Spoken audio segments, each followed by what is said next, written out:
आइए 15वें अध्याय के 17वें श्लोक में प्रवेश करें। उत्तमः पुरुषस्त्वन्यः परमात्मेत्युदाहृतः ये लोकत्रयमाविश्य बिभर्ति अव्यय ईश्वरः। आगे कहा गया है कि इन दोनों से भिन्न, किन दोनों से? क्षर और क्षर से भिन्न, जिनका अभी वर्णन पहले श्लोक में किया है। इनसे अलग एक अन्य उत्तम पुरुष भी है, क्षर पुरुष, अक्षर पुरुष। अब उत्तम पुरुष के विषय में बताया गया है कि एक तीसरा और है जिसे उत्तम पुरुष कहा गया है, जिसे परमात्मा कहा जाता है। तो शब्द है परमात्माम इति उदाहृत, जिसे परमात्मा कहा जाता है। उदाहृत का अर्थ हुआ कहा जाता है। इन दोनों से भिन्न एक अन्य उत्तम पुरुष भी है जिसे परमात्मा कहा जाता है। वह अव्यय ईश्वर है और तीन लोकों में प्रविष्ट होकर उनका भरण पोषण करता है।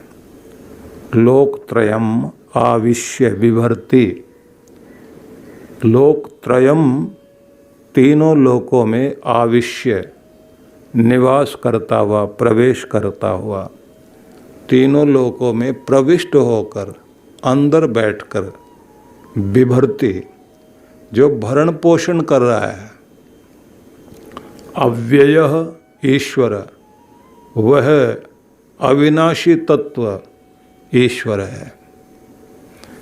अब सार ये हुआ कि तीनों लोकों में व्याप्त होकर जो पुरुषोत्तम ब्रह्मांड से भी परे है, वह लोक में मनुष्य वेद उसे सभी, पूरा जगत और वेद उस तत्व को पुरुषोत्तम कहते हैं।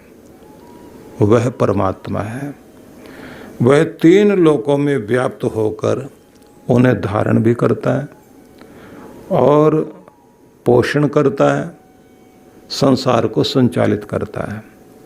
लेकिन ध्यान रखने वाली बात है कि वह लिप्त नहीं होता, मतलब संसार में होकर सांसारिकता से जो ऊपर उठा हुआ है, ऐसा स्वरूप है भगवान का। तो दो तीन बातें ध्यान रखने योग्य हैं। एक तो यह है कि किसी भी चीज़ में आप प्रवेश करोगे तो उसका प्रभाव तो जिंदगी में आएगा ही, लेकिन जो संसार में बसकर भी संसार में लिप्त नहीं होता, पानी में जाकर भी जो भीगता नहीं, इसको ऐसा कहा गया है कि बस ऐसे रहो दुनिया में कि जैसे तुम्हारी जीभ है कि ये क्या करती है, घी तेल चिकनाई माल मिठाई सब खाती है, लेकिन चिकनी नहीं होती।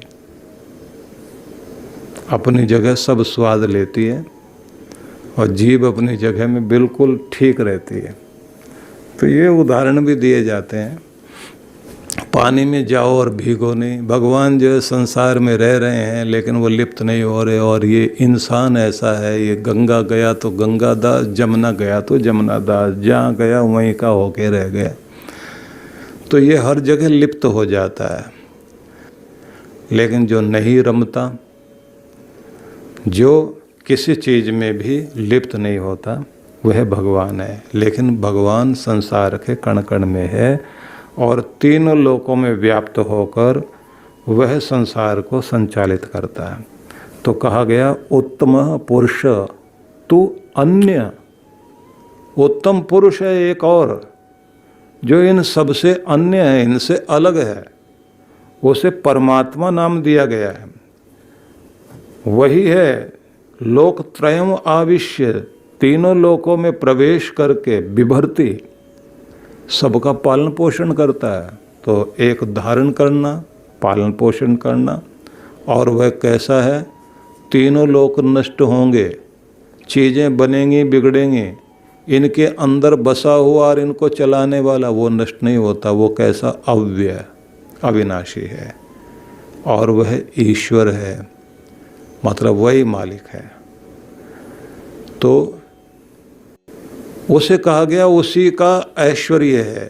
ईश जिसके पास ऐश्वर्य है, ईश वह है जो मालिक है, स्वामी है, जिसका स्वामित्व तो संसार में है और जिसका ऐश्वर्य ही संसार में है, और जो अव्यय है लेकिन संसार में बसकर भी जो सांसारिकता से ऊपर है, ऐसा वह उत्तम पुरुष भगवान है। इसलिए अगले श्लोक में उसे स्पष्ट कर दिया गया, यस्मात् क्षरमतीतो अहम क्षरादपि चोत्तमः अतोस्मि लोके वेद च प्रथित पुरुषोत्तमः। अब यहाँ आकर स्पष्ट किया गया, क्योंकि मैं नश्वर जगत से अतीत हूँ, ऊपर उठा हुआ हूँ, और अनश्वर से भी उत्तम हूँ। मुझे लोक में और वेदों में पुरुषोत्तम कहा गया। तो अब अपने आप को कह रहे हैं कि मैं ही पुरुषोत्तम हूँ। इसी नाम से इस अध्याय का नाम पुरुषोत्तम योग दिया गया है। पुरुषोत्तम के साथ में योग किया जाए, अपने आप को जोड़ा जाए। तो क्षर हो गया नश्वर संसार, या नश्वर संसार रूपी वृक्ष जो है, जिसके कहा गया था कि जड़ें ऊपर हैं, शाखाएं नीचे हैं, वह सब क्षर है, नष्ट होने वाला। और अक्षर वह है जो अनश्वर है, जो इस संसार वृक्ष का बीज, जिसके कारण इस संसार बनता है, वह जो इस संसार को बनाता है वह परमात्मा है। मैं इस नश्वर संसार वृक्ष से परे हूँ, और बीज रूप में संसार वृक्ष जो अनश्वर से भी उत्तम रूप है, वह मैं हूँ। इस प्रकार नश्वर अनश्वर से भी अतीत लोक वेद मुझे पुरुषोत्तम कहता है। अब सार समझ लीजिए, बताया गया है नष्ट होने वाली चीज़ें और जो नष्ट नहीं होते जीवात्मा, उन सब से भी उत्तम कुछ अगर है तो पुरुषोत्तम भगवान है। वही जो इन सभी चीज़ों से ऊपर है, नश्वर जगत से भी ऊपर है। मतलब यह है बनाता बिगाड़ता सब कुछ करता है। जादूगर अपना जादू दिखाएगा, सारी चीज़ें अपने से प्रकट करेगा और सारी चीज़ें फिर लपेट कर अपने झोले में डालकर निकल भी चलेगा। तो उसका जादू लोगों को प्रभावित करता है, लेकिन जादू जादूगर को प्रभावित नहीं करता। उसको वो समेट के फिर अपने बैग में झोले में डालकर निकल पड़ता है, फिर और जगह जादू दिखाता है। तो भगवान तो अपने संसार को बनाता है, तो हम संसार को देखकर प्रभावित हो रहे हैं। तो संसार जो है हमारे ऊपर असर कर रहा है। हम संसार की चीज़ें पकड़ करके उनसे ज़्यादा प्रभावित हो रहे हैं और अपने आप को उन्हीं के आधार पर परिचय दे रहे हैं कि ये मैं हूँ। इसलिए जब पूछा जाता है कि तुम हो कौन, तो आदमी बताता है कि मैं धनी व्यक्ति हूँ, इस नाम का व्यक्ति हूँ। तो जब उससे कहा जाता अगर तुम्हारा धन नहीं हो, तब बोले तब मैं गरीब व्यक्ति हूँ। बोले इनसे तुम्हारा परिचय, कभी धनी होते हो कभी अमीर होते हो, तुम्हारा और परिचय क्या है? ना तो तुम धनी हो ना तुम गरीब हो, ये तो अवस्थाएं हैं। व्यक्ति कहता है मैं युवा हूँ, बोले ये भी अवस्था है। अब बताओ तुम कौन? बोले मैं शरीरधारी हूँ। बोले शरीर भी तुमने धारण किया है, ये भी छूट जाता है। अब बताओ तुम कौन हो? आखिर में चलते चलते आदमी कहता है मैं इस नाम वाला हूँ, इस माता पिता की संतान हूँ। तो बताया जाता माता पिता तो बहुत मिले तुम्हें, और जो तुम्हें नाम दिया गया वो भी इसी दुनिया ने रखा है, पर तुम तो बेनाम हो। अब और बताओ तुम हो कौन? आखिर में आदमी यही आकर कहता है मुझे खुद नहीं पता मैं हूँ क्या। तो फिर ये कहा जाता है बस इसी को तो खोजो कि तुम हो क्या, क्योंकि तुम्हारा परिचय संसार की वस्तुएं नहीं है, तुम्हारा परिचय संसार के रिश्ते नहीं है, तुम्हारा परिचय तुम्हारा ये नाम नहीं है। नाम तो तुम्हारे बहुत अलग तरह के हैं, तुम एक ही नाम से नहीं जाने जाते। तुम्हें संबोधन देने वाले अलग अलग नाम से संबोधन देते हैं। कोई मामा कहता है, कोई चाचा कहता है, कोई पिताजी कहता है, कोई बेटा बोल रहा है तुम्हें। संबोधन तो अलग अलग। कोई कायर दब्बू बोलता है, कोई डरपोक बताता है, कोई भला आदमी बताता है, कोई दयालु तुम्हें कहता है, कोई आदमी कहते बड़ा मूर्ख आदमी जा रहा है। तो तुम्हारे तो बहुत सारे नाम हैं जिससे लोग तुम्हें पुकारते हैं, और ये नाम तो यही दुनिया वालों ने रख दिए। अब असली बताओ तुम्हारा असली नाम क्या है? तो आदमी आखिर में अटक जाता है। तो ये नाम संसार की वस्तुओं से तुम्हें दिए गए हैं, लेकिन वास्तव में तुम्हारा ये परिचय नहीं है। लेकिन परमात्मा इस सारे संसार को बनाकर भी इस सब से ऊपर है। संसार की वस्तुएं उसे प्रभावित नहीं करती, क्योंकि वो तो उसका खेल है। तो कहा गया है कि वही है जो जिसको लोक और वेद, संसार जिसे और वेद आदि शास्त्र जिसको पुरुषोत्तम नाम से जानता है, और जो इस संसार को बनाकर भी संसार से ऊपर है, वह पुरुषोत्तम है। अब 19वें श्लोक में जाकर के कहा गया है, यो मामेव म सम्मूढ़ो जानाति पुरुषोत्तमम स सर्वविद भजति माम सर्वभावेन भारत। जो ज्ञानी मुझे इस प्रकार पुरुषोत्तम रूप में जानता है, वह सर्वज्ञ सर्वभाव से अर्जुन मुझे ही भजता है। तो शब्द है असम्मूढ़। मूढ़ शब्द को देख लीजिए, और सम्मूढ़ मतलब और भी बड़ा मूर्ख, और असम्मूढ़ का मतलब हो गया जो मूढ़ नहीं है, मोह और भ्रम से रहित जो व्यक्ति ज्ञानी है। भौतिक शरीर और आत्मा का एक ही भाव नहीं देखता, अर्थात जो इस संसार के भ्रांत मोह से भ्रम से रहित होकर ज्ञान रूप में मुझे ही पुरुषोत्तम के रूप में जानता है। सर्वविद भजति माम सर्वभावेन भारत। ऐसा व्यक्ति मुझे ही भजन करता है, मेरे अंदर ही उसका ध्यान जाता है। मतलब ये है कि जिस व्यक्ति के अंदर भ्रम नहीं रहा, सच्चा ज्ञान जिसके अंदर आ गया, और पुरुषोत्तम परमात्मा को जिसने ठीक ढंग से जान लिया, ऐसा व्यक्ति माना जाना चाहिए कि वो सब कुछ जान ले, उसने जान लिया। और जिसने सब कुछ जान लिया वह सभी भावनाओं से परमात्मा का भजन करता है। तो उपनिषदों में एक स्थान पर जो है ये वर्णन आता है कि वह कौन सा तत्व है जिसे जानने के बाद सब कुछ जान लिया जाता है। तो उसका आखिर में उत्तर दिया जाता है, परमात्मा ही वह तत्व है जिसे जानने के बाद में फिर कुछ और जानना बाकी नहीं रहता। यहाँ कहा गया है कि जिसने मुझे जान लिया पुरुषोत्तम के रूप में, समझ लीजिए उसने सब कुछ जान लिया। और जब सब कुछ जान लिया तब फिर क्या होगा? तो कहता सर्वभावेन, संपूर्ण हृदय से, अंतरात्मा से, अनन्य भाव से मुझ में केंद्रित हो जाएगा, मुझे भजेगा। जो भक्त मोह रहित होकर मुझ पुरुषोत्तम को इस प्रकार जान लेता है, समझो वह सर्वविद हो गया, उसने सब कुछ जान लिया।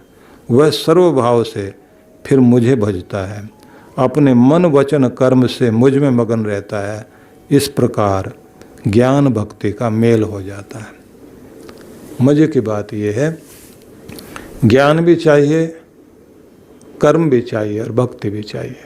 तीनों का मेल जब हो जाता है तो चमत्कार हो जाता है। विनोबा भावे ने इस पर बहुत अच्छी टिप्पणी की है, जिसको सार में हम लोग जिस समय इसका पूरे अध्याय का सार समझेंगे तब मैं आपको बताऊंगा।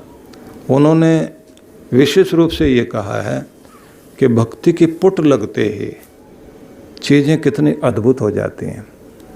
अपने प्राणों की चाह सबको होती है, लेकिन देश की भक्ति जाग जाए तो आदमी जो फांसी पर भी चढ़ने को तैयार हो जाता है, गोलियों का सामना करने के लिए तैयार हो जाता है। कर्म और संसार की कठिनाइयाँ उस समय बहुत सरल हो जाती है। जब व्यक्ति जो है भक्त बनकर काम करता है तब कठिनाइयों का सामना करने के लिए तैयार होता है। सारी दुनिया कठिनाइयों से दूर भागती है, लेकिन भक्ति आदमी को लेकर मानसरोवर तक लेकर जाती है, कैलाश पर चढ़ा देती है। भक्ति लेकर के जाती है आदमी को अमरनाथ में जहाँ एक तरफ गोलियां चला करके आतंकवादी डराने की कोशिश करते हैं, प्रकृति अपना प्रभाव दिखाती है, फिर भी आदमी जा रहा है। बड़ा अद्भुत उन्होंने कहा कि व्यक्ति के जीवन में जब ये भक्ति जागती है तो ये बहुत ही अद्भुत हो जाती है। तो 20वें श्लोक में जा करके इस पूरे अध्याय का समापन हुआ। इति गुह्यतमं शास्त्रमिदमुक्तं मया नघ एतत् बुद्ध्वा बुद्धिमान स्यात् कृतकृत्यश्च भारत। अर्जुन को एक शब्द से पुकारा, अनघ। अनघ महिलाओं के लिए, बच्चियों के लिए अनघा शब्द का प्रयोग किया जाता, निष्पाप। पुरुष के लिए अनघ शब्द का प्रयोग किया गया। अर्जुन को कहा, हे पाप रहित अर्जुन, इति गुह्यतमं शास्त्रम इदम उक्तम मया, मैंने यह गुह्य से गुह्य रहस्यात्मक ज्ञान, यह शास्त्र मैंने तुम्हें बताया। हे भारत, इसको जानने के बाद मनुष्य ज्ञानी बन जाता है। एतत् बुद्ध्वा बुद्धिमान स्यात्, इसे जानने के बाद व्यक्ति जो है ज्ञानी बन जाता है। कृतकृत्यश्च भारत, और कृतकृत हो जाता है। यह आत्मज्ञान जन्म मृत्यु को काटने वाला है। यह इसलिए रहस्य है क्योंकि इसमें परमात्मा ज्ञान को शास्त्रज्ञ, आत्म अनुभवी आचार्य ही इसके अनुभूति करा सकता है। इसी से मनोरथ सफल होते हैं और व्यक्ति कृतकृत्य हो जाता है। मतलब ये कहा है कि ये मैंने तुम्हें रहस्यात्मक, रहस्यों से भी भरा हुआ रहस्य बताया है, ये एक शास्त्र तुम्हें दिया है। अब सारा आप लोगों ने सुना तो इसमें रहस्य तो कुछ समझ में नहीं आया, लेकिन रहस्य है क्योंकि श्री कृष्ण ये समझाते हैं कि ये जितना भी तुमने जान लिया उसको जानने के बाद भी कुछ नहीं जाना। इसका रहस्य बस वही है कि जब कोई आचार्य, कोई गुणी, कोई ज्ञानी, कोई अनुभवी इस सब तत्व को आपको सिखाता है और अनुभूति कराता है, तब यह ज्ञान प्रकट होता है और तब पता लगता है कि तिल के पीछे एक बहुत बड़ा पहाड़ छिपा हुआ था। तब ये समझ में आता है कि ये तो बहुत बड़ा रहस्य था जो अब तक समझ नहीं आता था। इसलिए कहा जाता है कि शास्त्र और शस्त्र, वीणा और अश्व वैसे ही हो जाते हैं जैसे इनको चलाने वाला कोई हो। साज अपने आप में कुछ भी नहीं, अगर बजाने वाला बढ़िया मिल जाए फिर सुनो कि उसके अंदर से क्या निकलता है। शस्त्र रखा हुआ हो लेकिन अगर चलाने वाला बढ़िया मिल जाए सैकड़ों की रक्षा कर देगा उसी से। इसी तरह से घोड़ा भी, घुड़सवार बढ़िया होगा तो घोड़ा बहुत लाभ देगा। और शास्त्र भी किसी के लिए सिर दर्द है और किसी के लिए वो सिर दर्द हटाने वाली चीज़ है। ऐसे ज्ञान जो है, कृष्ण भगवान ने कहा कि ये सुन देने से तुम्हें रहस्य प्रकट हो गया हो, ऐसा नहीं है। बस अनुभवी ज्ञानी लोग चाहिए। दूसरा रहस्य इसमें यह है कि कोई भी व्यक्ति बड़े सारे साधन करता हुआ हो लेकिन फिर भी लाभ नहीं होता। रहस्य वहाँ ये है कि शुद्ध करो हृदय को और फिर देखो तुम्हारी थोड़ी सी भक्ति भी तुम्हें क्या चमत्कार प्रदान करती है। कि इस तरह से तुम समझो कि ये रहस्य मैंने तुम्हें बताया। और पूरा अध्याय पुरुषोत्तम योग है। उस पुरुषोत्तम परमात्मा के विषय में बताया गया, उसका महत्व, उसका प्रभाव, उसका स्वरूप और संसार का स्वरूप, ये सब कुछ हमने इस अध्याय में जाना। 15वें अध्याय का सार संक्षेप आइए आज हम लोग इस पर विचार कर लेते हैं। यह अध्याय परमात्मा का एक सुंदर काव्य रूपक के रूप में इसमें दर्शाया गया है। दर्शाया गया है कि कर्मों की श्रृंखला, आवागमन की यात्रा से जीव निरंतर संसार में आ रहा है और जा रहा है और यह प्रवाह निरंतर जारी है। इस बात को समझाने के लिए कहा गया कि संसार एक वृक्ष की तरह है जिसका मूल ऊपर है। मूल मतलब ईश्वर ऊपर, और उस वृक्ष की शाखाएं नीचे सृष्टि में फैली हुई हैं। छंद इस वृक्ष के पत्ते हैं। छंद मतलब वेद।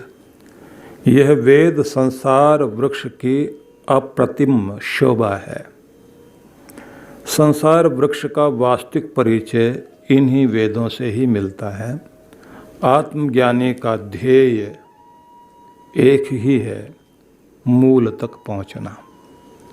इस संसार वृक्ष का मूल परमात्मा है और इसका परिचय वेदों से मिलता है। सभी आत्मज्ञानी व्यक्तियों का एक ही लक्ष्य है कि हम मूल तक पहुँचे, संसार के ऊपर जड़ तक पहुँचे, जहाँ से ये जड़ शुरू हुई है। जड़ में बैठे हैं परमात्मा। यह सब बताने के बाद कहा, सृष्टि में सर्वत्र ऊर्ध्व मूल वृक्ष की डालियाँ ऊपर, मध्य में, नीचे तक फैली हैं।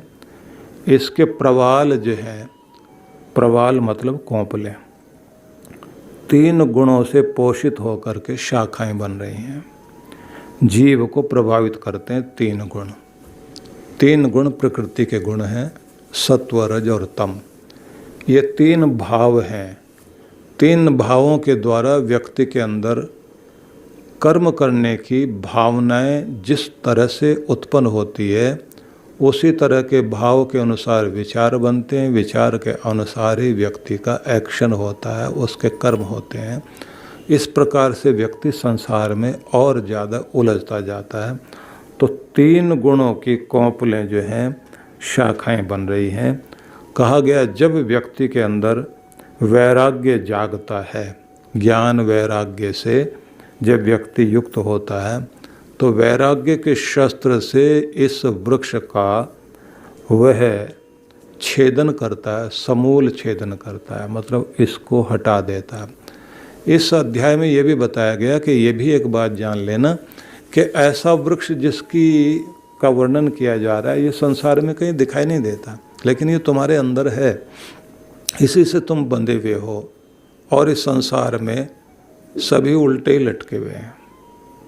सबकी बुद्धि उल्टी ही है और सभी लोग इस तरह से चल रहे हैं संसार में बंधे हुए कि बंधनों में बंध कर लगातार और बंधन दृढ़ हो रहे हैं। इससे मुक्त होना तो वैराग्य के शस्त्र से ही इसे काटकर पृथक हुआ जा सकता है। तो विश्व वृक्ष को काटकर व्यक्ति जो है इससे मुक्त होकर ब्रह्म तक पहुंचना ही लक्ष्य है। तो ये हुआ सार। लेकिन अब इस सार को थोड़ा और अलग ढंग से भी समझें। विनोबा भावे बहुत अच्छे प्यारे संत हुए हैं। गीता पर उनकी बहुत अच्छी पकड़ थी और उन्होंने जेल में रहकर भारतीय स्वतंत्रता आंदोलन के समय में कुछ प्रवचन जेल में ही कैदियों को, अपने स्वतंत्रता सेनानियों को बैरक में बैठकर वो बोलते थे।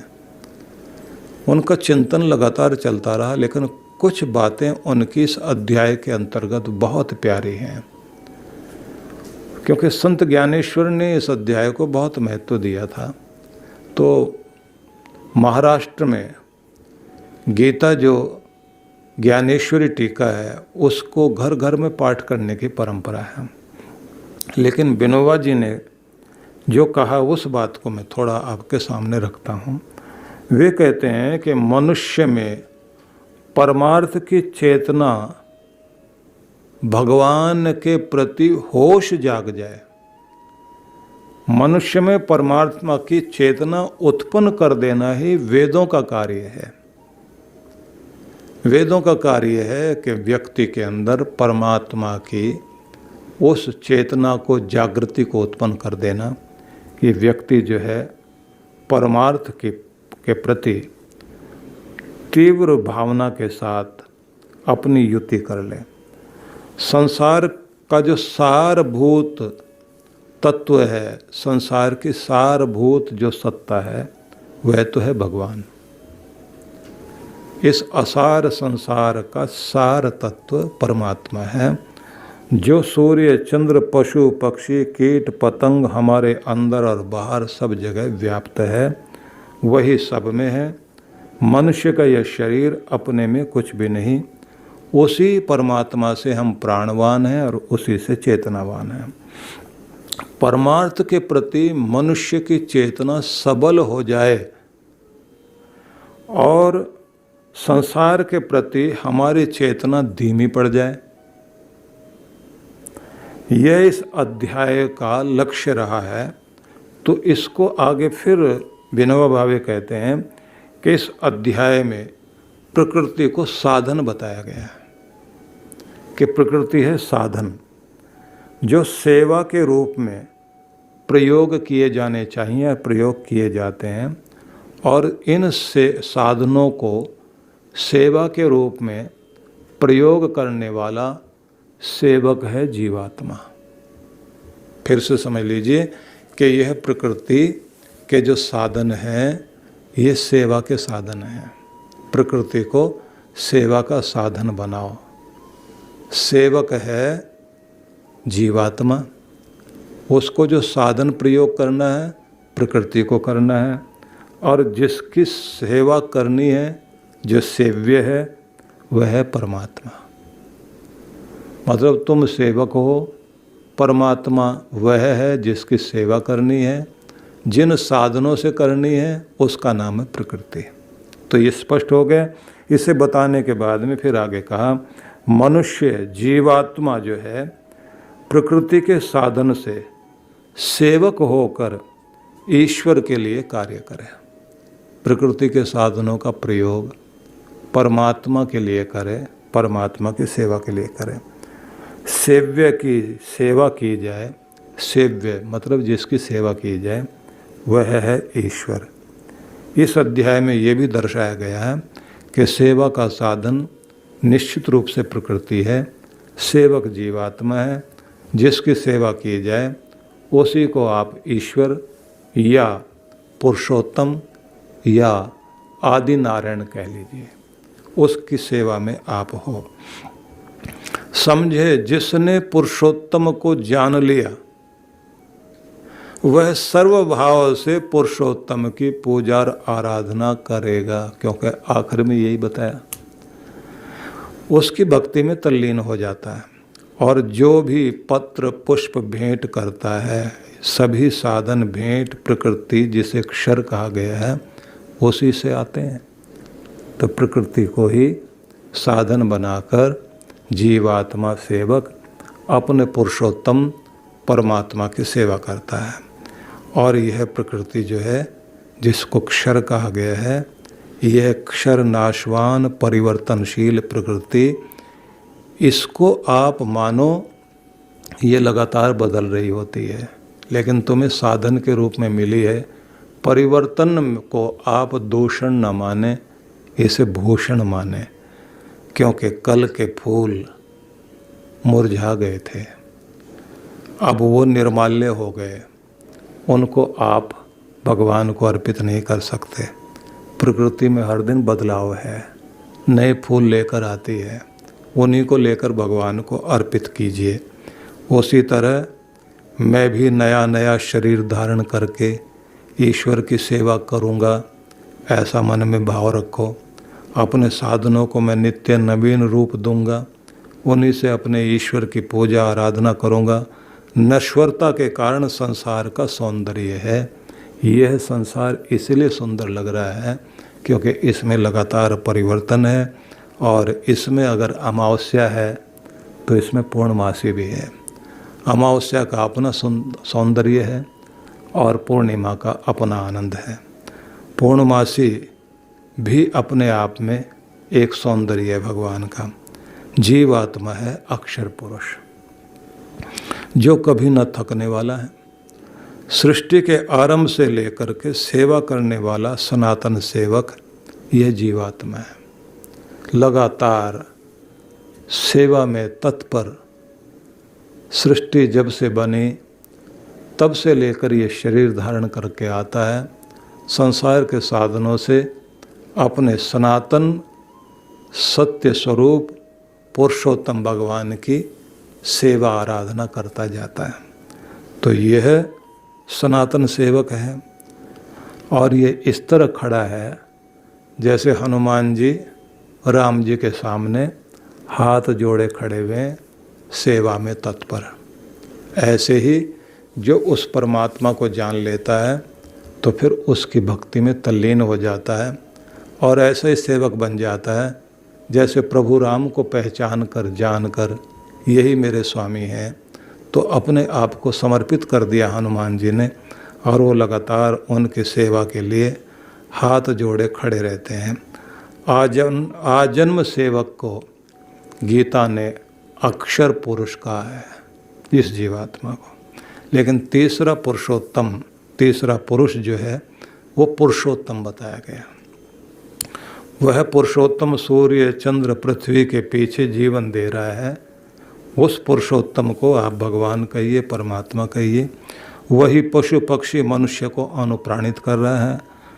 19वें श्लोक में जो ये कहा, माम एव जानाति माम सर्वभावेन भजति, आखिरी में जो हम पढ़ रहे थे, तो मुझे जो जाने मुझे ही भजे। जो मुझे जान लेगा वह मेरा भजन करेगा। अब यहाँ आकर विनोबा भावे ने एक बड़ा सुंदर भाव दिया। उन्होंने भाव दिया कि कर्म के साथ ज्ञान के साथ भक्ति को मिलाओ। जब कर्म के साथ भक्ति मिल जाए, ज्ञान के साथ भक्ति मिल जाए, तो तीनों की हमको ज़रूरत है। ज्ञान की भी ज़रूरत है, कर्म की भी ज़रूरत है, लेकिन भक्ति की भी ज़रूरत है। तीनों का समन्वय चाहिए, लेकिन तीनों के साथ में जो है महत्वपूर्ण है ज्ञान के साथ भी, कर्म के साथ भी भक्ति को मिलाओ। भक्ति को जब आप मिला देते हैं, भक्ति की जब पुट लग जाती है, तो कठिन से कठिन काम भी सुगम हो जाता। भक्ति का भाव जुड़ने से कर्म का बोझ नहीं लगता, वह बहुत हल्का हो जाता है। तब आप कठिनाइयों को सहते हैं, उसको तप मानते हैं, और वह जो तप है वह आपको निखारता है, वह आपको भगवान के निकट लेकर जाता है। भक्ति माता पिता के प्रति हो, भक्ति गुरु के प्रति हो, भक्ति देश के प्रति हो, भक्ति कर्तव्य के प्रति हो। अपने कर्तव्य को पूर्ण करने के लिए व्यक्ति बड़े से बड़े कष्ट सह लेगा, क्योंकि वह व्यक्ति भक्ति से परिपूर्ण हो गया। इसलिए भक्ति व्यक्ति को सरलता तो देती ही है, क्योंकि भक्ति में प्रेम है, और प्रेम में कोई चीज़ बोझ नहीं लगती। इसमें जो एक उदाहरण आमतौर से स्वामी रामतीर्थ का दिया जाता है कि हिमालय यात्रा पर उन्होंने किसी एक बुजुर्ग को देखा था जो अपने गोद में एक बच्ची को लेकर और पहाड़ पर चढ़ रहा था। तो शरीर कमज़ोर था उसका, तो रामतीर्थ ने उसकी तरफ देखकर कहा, इतना बड़ा बोझ लेकर आप ऊपर चढ़ रहे हो, ये मुझे दे दो बोझ और आप आसानी से चढ़ो। तो उस आदमी ने एकदम गुस्से से पीछे की तरफ देखा और देख कर के कहा, ये बोझ नहीं है, मेरी बेटी है, और बेटी कभी किसी पर बोझ नहीं होती, बाप पर तो वैसे भी नहीं। रामतीर्थ ने उसके बाद कहा, ये प्रेम है जो बोझ को भी बोझ नहीं मानता और पहाड़ पर चढ़ता है। जब भी आपके जीवन में प्रेम जागृत हो जाता है, तो फिर कोई भी चीज़ भक्ति और प्रेम के कारण बोझ नहीं लगती। अपने शरीर को जब आप प्रेम करते हैं तो इसी को ढोते भी हैं, और इसके द्वारा जिससे प्यार करते हो उसे भी, उन कर्तव्यों का भी पालन करते हो। तो यहाँ तक हम लोगों ने समझा विनोबा भावे ने जो सार दिया था। और योगी अरविंद ने 3 पुरुष के ऊपर एक चर्चा की है, उसको भी थोड़ा समझ लें हम। उन्होंने कहा कि 3 पुरुष हैं, जिनमें 2 क्षर और अक्षर पुरुष हैं। तीसरा पुरुष जो है पुरुषोत्तम परमात्मा है। जगत को कृष्ण जो है मैं प्रकृति बार बार बोलते हैं, जिसका मतलब होता है मेरी प्रकृति, मतलब प्रकृति मेरा ही व्यक्त हुआ रूप है। तो यह जगत हुआ अक्षर। ब्रह्म की 2 प्रवृत्तियाँ मानी गई हैं, एक अपरा और एक परा। जगत जो है वो अपरा प्रकृति है। जीव आरोहण करते हुए इस अपर को, क्षर पुरुष को छोड़कर पर में, पुरुषोत्तम में जाने का लक्ष्य लेकर के ही साधन करता है। और जब वह इस अपरा प्रकृति को पार कर जाता है, इस सब से ऊपर उठ जाता है, तभी वह परब्रह्म परमेश्वर तक, पुरुषोत्तम तक पहुंचता है। जीव उस पर का, पुरुषोत्तम का अंश है। ममेवांश सनातन शब्द जो कहा है, इसको योगी अरविंद ने कहा है कि व्यष्टिगत आत्मा इस लोक से परे सनातन के अंदर विद्यमान है। वह सदा विद्यमान था क्योंकि वह स्वयं भी सनातन है। तो गीता में जीव को पूर्ण लय की बात कहीं भी नहीं कही गई है। मतलब सार ये हुआ कि जो ये कहा गया श्लोक में कि जीव मेरा अंश है, तो हम परमात्मा के अंश हैं, तो परमात्मा के टुकड़े नहीं हैं, क्योंकि परमात्मा अखंड सत्ता है, परमात्मा एक रस है, परमात्मा सर्वव्याप्त है, उसका कोई टुकड़ा नहीं हो सकता। और फिर साथ में जो है जीव परमात्मा में निवास करे जाकर, तो उसका मतलब भी ये नहीं होता कि जीव जाकर परमात्मा में मिल जाता है, जो कहते हैं ना ब्रह्म ही हो जाता है। तो ब्रह्म हो जाने का मतलब ये हो गया कि जीव आत्मा तो फिर उसका तो स्वरूप समाप्त हो गया, वो तो भगवान ही हो गया, भगवान में लय कर गया। तो यहाँ जो है गीता में बार बार आप एक चीज़ देखेंगे जिसको योगी अरविंद ने विशेष रूप से कहा, जीव का पुरुषोत्तम में निवास ही जीव की सर्वोच्च स्थिति है। निवसस्यसि मयि एव, यह श्लोक में कई जगह आया। एक जगह आया माम एव एष्यसि, मुझ में निवास करेगा या मुझ में पहुँचेगा। माम एव एष्यसि, मुझे ही प्राप्त करेगा, मुझ में ही पहुँचेगा। तो ब्रह्म में निवास करना और ब्रह्म में लय हो जाना, दोनों में जमीन आसमान का अंतर है। जीव में निवास का मतलब है जीव का अस्तित्व बना रहता है, वह परमात्मा के आनंद का भोक्ता तो बनता है, लेकिन उसका लय नहीं हो जाता, वो समाप्त नहीं हो जाता। तो गीता ने जीवात्मा के समाप्त होने की बात नहीं की है। लय हो जाने का मतलब उसमें खो गया, मिल गया, समाप्त नहीं, उसमें निवास करता है, उसके आनंद को भोगता है।